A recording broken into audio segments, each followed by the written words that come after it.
قرۂ ارضی کی ناپنے کے لیے ابو العباس فرغانی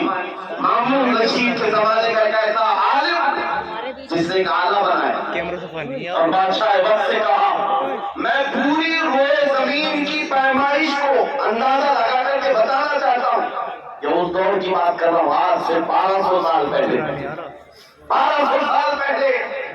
اور خلیفہ وقت نے اس کو سارے انتظامات کیے کوفہ کا ایک میدان منتخب کیا گیا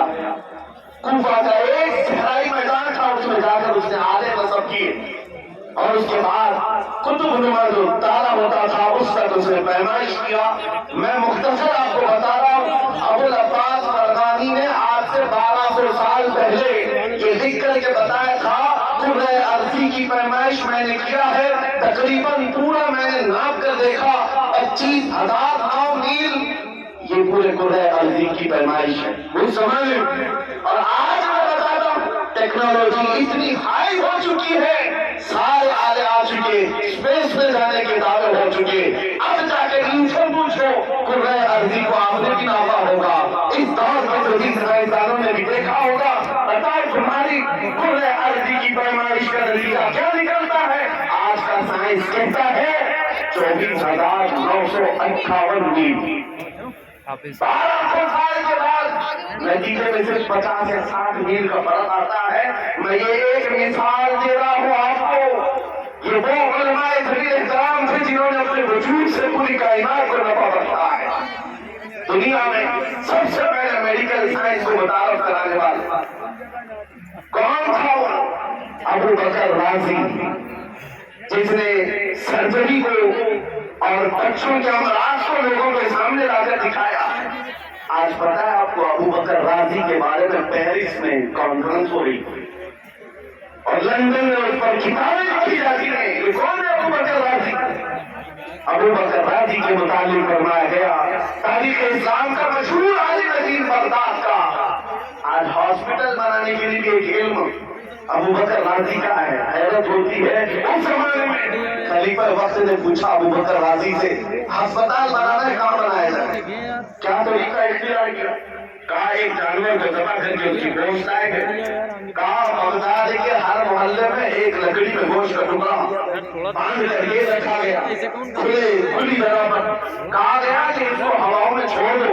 2 دن 3 دن گزر گئے اس کے بعد ابو بکر رازی نے کہا ہر گوشت کو میں دیکھنا چاہتا ہوں ہر محلے میں جو رکھا گیا سب کا تجزیہ کیا اور کہا جس میں سب سے کم سڑن تھی یا جو ابھی تک تر و تازہ تھا ابو بکر رازی نے کہا یہاں پر ہسپتال بننا چاہیے یہاں کی آب و ہوا مریض کی اچھی دنیا کو یہ علم دینے والا آج پورا یورپ ہماری کتابوں کو ترجمہ کرتے کرتے بہت آگے نکل گئے مجھے آج افسوس اس بات کا ہے جس قوم کے عروج کا یاد تھا اٹلی اور ڈنمارک کے بادشاہ اپنے بچوں کو اسپین بھیجتے تھے علماء اسلام کے پاس پڑھنے کے لیے وہ خطوط آج بھی رکھے ہوئے مخصوص لائبریریوں میں موجود ہے بادشاہوں نے اپنے بچوں کو اسپین میں علماء اسلام کے پاس پڑھایا اور جب بچے پڑھ کر کے آتے تھے یورپ کی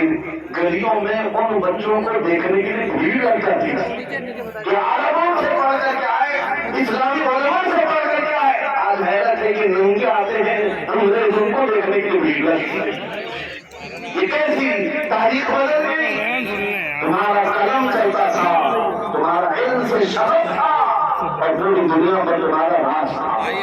علم فلکیات علم عربیات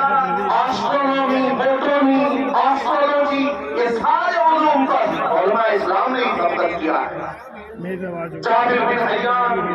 جو وہ نام ہے جس کو آج بھی انگریز جبر کہتے ہیں کیمسٹری کا موجد اس کو بابا آدم کہتے ہیں کیمسٹری کا جابر بن حیان ایک ایسے گھر سے نکلا تھا اور اپنے آپ کو وقف کیا ہے کیمسٹری کے علم میں آج جتنی کتابیں ملتی ہیں اس کا اصل جابر بن حیان کی لکھی ہوئی ہے محمد بن موسیٰ الخوارزمی جس کو آج بھی دنیا استعمال کیے بغیر نہیں رہ سکتی جس کو الگورتھم کہا جاتا ہے چاہے وہ یوٹیوب ہو فیس بک ہو جتنے بھی آج انٹرنیٹ کی دنیا میں سوشل سائٹ چلائی جاتی اس میں بھی الگورتھم کا استعمال کیا جاتا ہے